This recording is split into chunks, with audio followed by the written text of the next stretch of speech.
everyone, welcome back to the Creative Shelf, and you are joining me on a bright Saturday evening in Brussels. So without further ado, I'm going to jump straight in. It is workshop 2 of the Abundance Workshop mini-series, however you want to call it.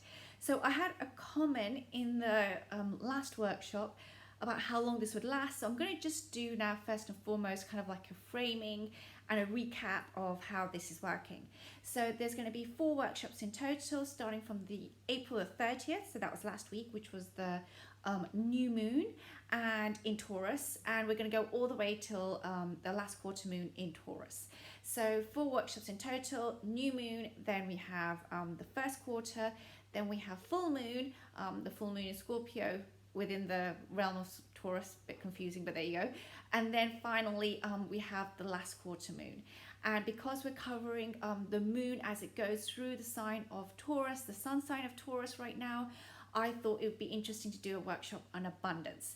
So this is a workshop that everyone can follow along. You don't have to be a Taurian, you don't have to be a Taurus sign, sun, moon or rising. If you know where the planet Venus falls within your sign, it's always helpful because that of course shows where that Taurian energy is sitting. Venus rules Taurus and Libra, so it's always an interesting sign. With Taurus, Venus is very much representing that part of us which is to do with our wealth, our assets, our ownership, our body and vitality as well. So that energy of basically abundance, of what I would call, what we would say in English, verdant, you know, that energy of green, basically, of where we're growing and we're prospering. And I chose the theme of abundance because this is not really for me. I'm going to just be really clear here. It's not really about manifestations and, you know, and how can I bring in, like, you know, 100 million or something like that. It's more to do with the energy of kind of like, you know, how can I grow and prosper in areas of my life? How can I take care of myself better in terms of my body, my vitality, my nutrition? Do I want to give myself a makeover? You know, we're just coming out of, like, you know, 2 years of being at home quite a bit, so perhaps some of us are revamping our wardrobes, that kind of thing. So it's really kind of like just looking at the opportunity of looking at a certain area of our life. So that's kind of like a frame about how this is working. Last week's workshop with the new moon energy, we were looking at basically setting affirmations or goals. So for example, it could be looking at how can I grow my business, or how can I put that energy into updating my CV because I'm looking for a new position, or I'm looking for a promotion or something like that. Or it could be, you know, that I just want to get fitter and healthier. How can I take care of my nutrition a bit better? So these are kind of like, you know, things that we can look at that would go towards intention, goal setting, creating affirmations in those areas. And because we're looking at the sign of Taurus and we're all working with tarot cards here, or it could be an oracle card, but, you know, I specifically said, you know, do get yourself a tarot deck out because it's going to be helpful. We're looking at specifically the cards such as the Empress, who is ruled by Venus, very pregnant Empress there. I know some people talk about this in terms of pregnancy, but I also see this as a vessel. So nurturing that growth, having space for allowing something to prosper and grow. So it's another way of also seeing pregnancy for me anyway. So that's one aspect. We have the Hierophant because the Hierophant is ruled by Taurus. So I just thought it'd be really good to bring in those elements of structure. For some people it's religion. For some people it could be just higher education, learning, spiritual development with some structure around it. And so, you know, the Hierophant is basically for me a representation of forms of spirituality. That's how I see it as. And I also take it as I really strongly connect to this card when it comes to higher education as well, and schools and just further development. So then in terms of court cards, I've brought here the Knight of Pentacles. The King of Pentacles also, just interestingly, can sit within this area as well. And it's a beautiful card here, but Knight of Pentacles really is just a representation of slow but methodological, quite precise, you know, really thinking things through kind of thing, and taking action, but really planned and coordinated action. And the King of Pentacles is really just, tapping into abundance, our assets, taking care of them, and taking ownership for what we have, and feeling like, yes, I belong within what I've grown and created. I also brought out the seed energy of the Pentacles because I love the Pentacles. So the seed energy, so before I go into kind of like, the minors, well, this is a minor, but the Ace of Pentacles, a wonderful card to work with because it's about potency, right? The potential of whatever we want to grow, nurture, focus on. The Ace of Pentacles is a good one to have in our pocket. And then because we're covering Taurus, we're looking at like the 5, 6, and 7 of Pentacles because that's what we go through when we cover the constellation of Taurus, the sun moving through the constellation of Taurus, sorry. So here we have kind of like the 5 of Pentacles, and again, as a quick recap, this lady feels left out. It could be a lady, it could be a gentleman, it could be a youth, a young energy, it could be any gender or genderless as well. But basically looking at, this feeling of just not feeling like we belong. It's really interesting. I keep seeing this Stonehenge. It's actually a set of druids, or more like a gathering here. But, she doesn't feel like, I can be a part of something, or he doesn't feel like I can be a part of something, or they. And so I just want to say here, that this energy for me is a reminder of that. But interestingly, the Pentacles, the gold, is right above her head, so it's a scarcity mindset kind of thinking. Here we have the 6. Now, this 6 of Pentacles is about sharing, giving and receiving. So am I able to take part in that flow of life? Am I able to not only share with others what I'm creating, but be receptive as well? And then finally, we have here the 7 of Pentacles. So really about waiting, having invested. Sometimes we've put so much work into something, and then there's this feeling of like, is it actually going to work out? Like, did I do that? But where's it going? So there's a slight feeling of doubt. So you can see here, just from my description, that all of these cards, even the one that's a shadow, has a light aspect. Here, a light aspect, sun and shadows, and here also a mix of both. So all these cards have that potency. And so it's so interesting when we look at these cards and we can just really break them down and spend some time with them. So last week's task was to pick a card or a couple and really allow ourselves to get drawn into that energy, and then using our moon cards to set affirmations or goals or areas of focus for growth. And it's really that positive mindset in the set of, where do I want to go? That was the focus of this. Now, the other deck that I've got here is the Queen of the Moon Oracle. You also have the Moonology cards from Hay House. They're wonderful too, by Yasmin Boland, I think it is. And there are other moon decks as well. I know that also there's some beautiful ones done by Rockpool recently. So just there's so much out there. You don't have to use a moon deck, of course. You can also just find images on your on Google. But if you have a moon deck, it's always good to pull it out and use this.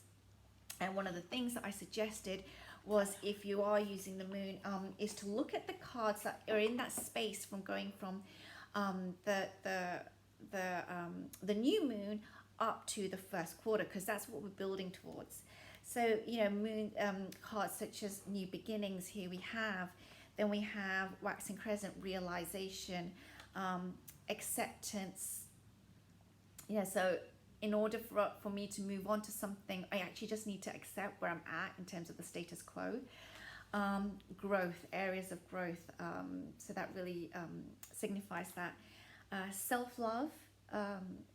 Self-love is just so key, right? If you want to grow in an area. And then nourishment, how can I feed this energy? So here we have also one called, oh no, we're going into the next phase already, sorry. So I'm going to stop there. So these are just cards, that help us to kind of like go towards that trajectory. And one of the things that I suggested was that as we work on this, is to put these cards out on your table, and to allow yourself to actually refer back to them during the week. So that way it's not kind of like, oh, I've done it and I can forget about it. No, this is an energy we're working with. And I also encouraged journaling, so to write whatever comes up. So we went from the new moon on the 30th of April, and we have the first quarter, which is happening. And let me just make sure I check my dates properly. So yes, the first quarter moon is happening on Monday. Is it Monday? No, it's tomorrow. Sorry, Sunday, the 8th of May, and it's at 8:20 Central European Summertime. In the evening, 8:20 p.m. So that's 6:20 in the UK and Ireland, and it would also, and Portugal, I think, and it would be 2:20 in the afternoon, US East Coast, if that helps. Now you don't have to do things at exactly that time. This new moon, this first quarter energy is very helpful. Kind of like the day before, the day after, I understand people have busy lives, so just tap into what you can at the time you can. So yes, so now I'm moving into workshop 2 work, really. So here we go. So in terms of workshop 2, because we're looking at the first quarter moon, this is kind of like the next step. So let me make sure I get the right cards out. So I've also suggested, if you have an astrology deck, you might want to pull out Venus, the second house, because Taurus is the second house, the house of assets and owning. The Taurus card here I have. So I just pull these out because, sometimes I hear people say quite a lot, I have astrology cards, how do I use them? This is one way you can use them, for centering, focusing, and meditation, and just reflection as you go through the week. Okay, so here we are. So the first moon is about assessing, and so that kind of like is, so taking a step back, assessing really is about evaluation, right? So this is the moment where after you've written your affirmations for the week and you kind of like focused on them, maybe said them out loud, maybe been rewriting them in your notebook or on scraps of paper. I always like affirmations which are very simple and that I can just keep repeating again and again, like, abundance is always flowing towards me. I welcome prosperity. I always find things that like very simple are the ones that work for me. But you may have had something specific like, I am welcoming in new clients at the end of this month or something like that. So really, these are your affirmations. But the one thing that we're going to be doing now for the coming week, and so it's going to be over the next 7 days from this first quarter moon, is looking at where are we struggling with our goals, our affirmations, our intention. Where is it that I say the affirmation, perhaps, that I'm welcomed into, I'm welcoming new friendships, or I'm welcoming in new prosperity. And where is it that I sometimes feel, I don't really believe that though. No, I doubt it, actually.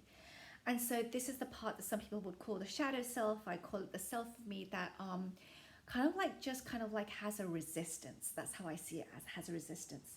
And so we're now going to be moving into a new set of energies. And I just want to make sure I get the right cards out. We're going to be looking at kind of like issues around discernment. So when I say discernment, looking at kind of like getting quiet and seeing what comes up. Seeing, that are these feelings that are coming up, are they true to who I am? Or are these feelings kind of like just, perhaps self-sabotaging, perhaps self-limiting, perhaps that part of me that says, no, you'll never learn that. Perhaps that's the part of me that's resisting that growth. Or there's a part of me that's kind of like, that is kind of like giving me a message of perhaps I feel overwhelmed and I don't need to take on so much.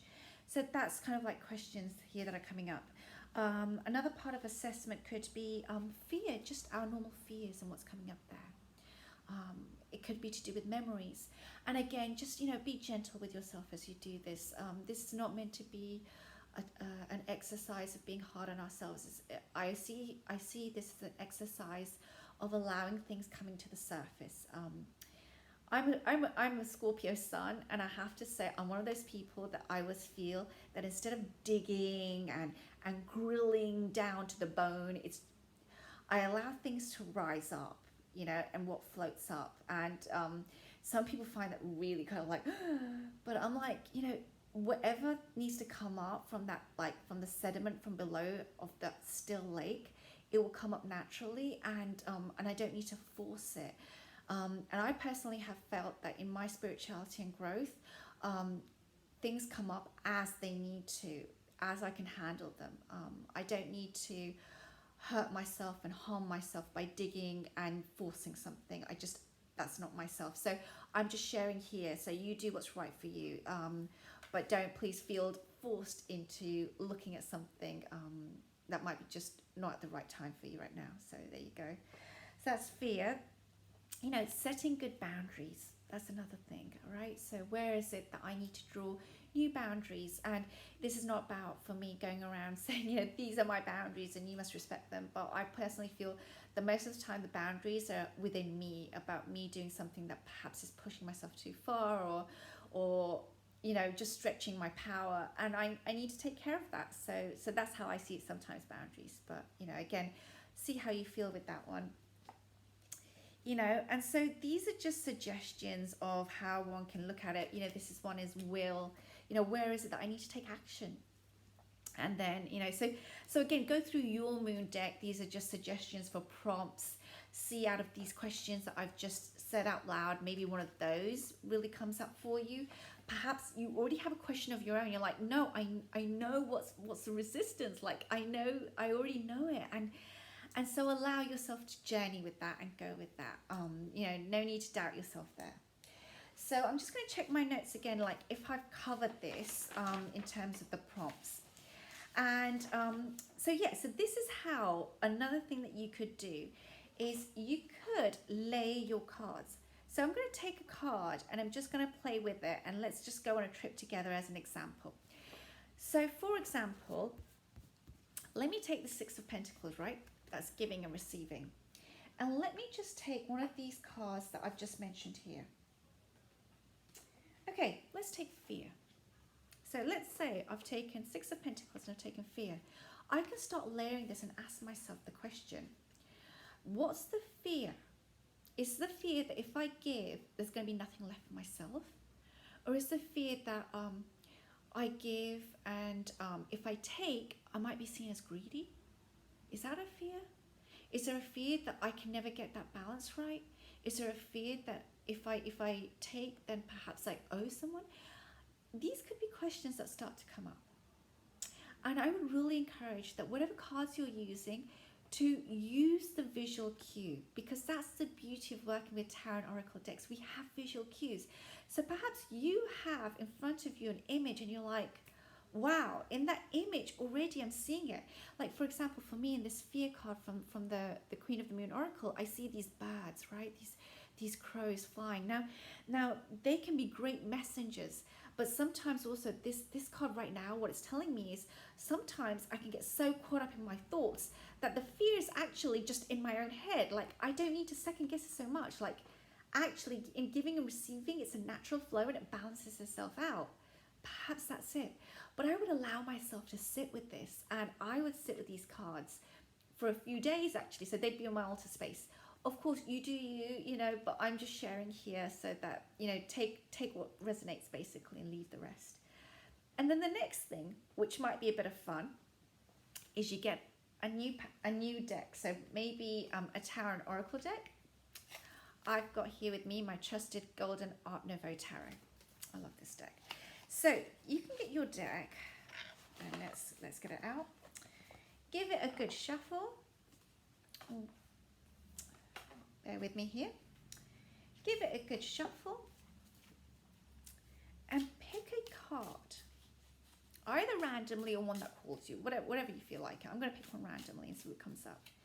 I'm going to ask myself questions such as, help me to find clues or a direction of what this fear might be about. And I'm just going to pull a card here randomly. Wow, I got the King of Pentacles. So I just pulled that from the bottom of the deck. How cool is that? So I've begun with the Six of Pentacles. The moon card I'm looking at is fear, the resistance to giving and receiving. And I've asked for a clue, an additional clue, and I'm getting the King of Pentacles. Perhaps it's to do with me building my wealth, or me building my assets, or me taking ownership. I don't know. I'd have to sit with this, I'm just doing this from the top of my head. But you can see already that this could be doing with with do I feel like I don't deserve all of that? So I can't be like the queen of my castle. You know, this is a king energy, but I also take it as sometimes, you know, I like to be called the queen of my castle kind of thing. But perhaps, you know, I'm having difficulty with that I don't envision that. And perhaps that's part of what holds me from giving and receiving, because the Six of Pentacles is part of the flow, right? The flow of money. And perhaps I'm looking at the fact that, you know, I'm having difficulty seeing myself in this realm. So these are just thoughts about how you could do it. And working with another tarot deck always gives us an opportunity to have a new visual cue to work with. So again, you could put all of these on your altar space and allow them, you know, just to be part of your journeying. So that was kind of like, you know, a suggestion of how you can work with the deck. And finally, one other thing I could do is, if you're working with an oracle deck, here I've got the Wisdom of the Oracle by Colette Baron Reid. And I'm bringing this one up actually because I used this week when I was working with the first, you know, with workshop one's prompts and thoughts. You can also just pull out a card from here and see it says what it says. So let's go back to that original. You know, we had the Six of Pentacles and we had the Fear card, right, from the Moon deck. So if I pulled out an oracle, what would I get from that? If I pulled out an oracle card, mending. Wow, what a beautiful card.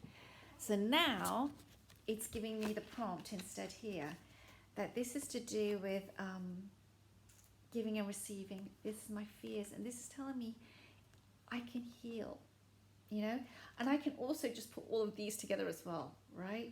And I can see that there. I can heal. I'm allowing myself that journey of healing and mending and healing and looking at those fears that I've got coming up. So you can see here that we have an abundance of messages, but I just thought I'd share with you kind of like the flow of the energy. So this is really week two's kind of like work and prompts and thoughts. I just want to check it finally. What I did, and I thought I'd bring my journal out here as well. So the journal portion, and then we can wrap up. The journal portion of this is what I've been doing is I just got myself an exercise book, and I've just been writing in it like that. That's I do my little drawings here. I just kind of like make notes. You know, I'm somebody that just doesn't fuss too much in that sense. One interesting thing though about this that you could do, you don't have to do it that way. See, I'm one of those people that I love my little symbols here going on. See, I happened to pull this week Isis from my goddess deck, and I just thought she fitted in so well with my theme of, I was looking at the Five of Pentacles, and so you can see here, you know, that I just get so much richness from this. This week coming, my suggestion would be to write on this side of the page and to leave the other side blank. And there's a reason for that. And as you write, if you can, to capture any keywords, either highlight them, underline them, or put them in the margins. So if you have a keyword coming up here, like scarcity mindset, note it somewhere, highlight it. Or if you have a keyword coming up like anger or frustration or feeling of repetition, highlight that. And just to write on this side of the page, because we're going to need this side for later. So that's just a suggestion. You know, I know that journaling is such a personal exercise. So if that doesn't work for you, or if you're thinking, no, I want to fill it with drawings or with card photos, I understand that. You know, just, you know, go with whatever flows for you. It's just, again, a tip here as we work through it. But, you know, I know sometimes people have said, you know, we'd like to see how you journal, but I really keep it so simple for this specific exercise, especially because we're moving through the moons and we're going now so quickly in that sense because the days go fast. I sometimes like to keep things as, I know it sounds really strange, but as unfussy as possible. If I go into printing out photos of tarot cards and stuff like that, sometimes that stops me from doing the activity because then I have to pull out the printer and sort it out and then line up the cards and cut them out and then glue them on, and then you know the drill. For some people it's really easy and they're like, oh, we can do this easily. For me, for some reason, it just gets too fussy for me, and then I don't do it. That's the problem. I just don't do the exercise. So I like to sometimes just do my own little drawings of symbols and stuff and notes, and just capturing my key thoughts. For me, it's just really important for me to capture those key thoughts and just have that impression in my mind. So I'm going to stop there. I'm just going to check if I've covered everything. So, you know, the next set of workshops, because I know people were asking about dates and timing, I'm doing all these videos 1 week apart. And so we've had Saturday the 30th of April. We're doing the workshop today because the first quarter moon is on the 8th of May. So that's tomorrow. The full moon is Monday the 16th of May. And that's a full moon in Scorpio. And I'm going to be explaining how the energy will be impacted at that moment. That full moon in Scorpio is really key to understand because you're going to see what's happening later on this year. So the next workshop installment will be next week. I'm going to do the video on Saturday again. So you'll have in advance by for a couple of days for the full moon coming up. And then the last quarter moon is May the 22nd. So, you know, we're approximately 7 to 8 days apart. And of course, I will do a video before the last quarter moon to do the wrap up. So I hope now that helps explain that we're working approximately 7 days apart, and all videos I'm aiming to upload on a Saturday, basically. So thank you for joining me. I'm going to stop right there. I hope you're enjoying this series. I wish you all a wonderful weekend wherever you are. Wishing you lots of light and peace and serenity for the next day or so. Take care now. Bye.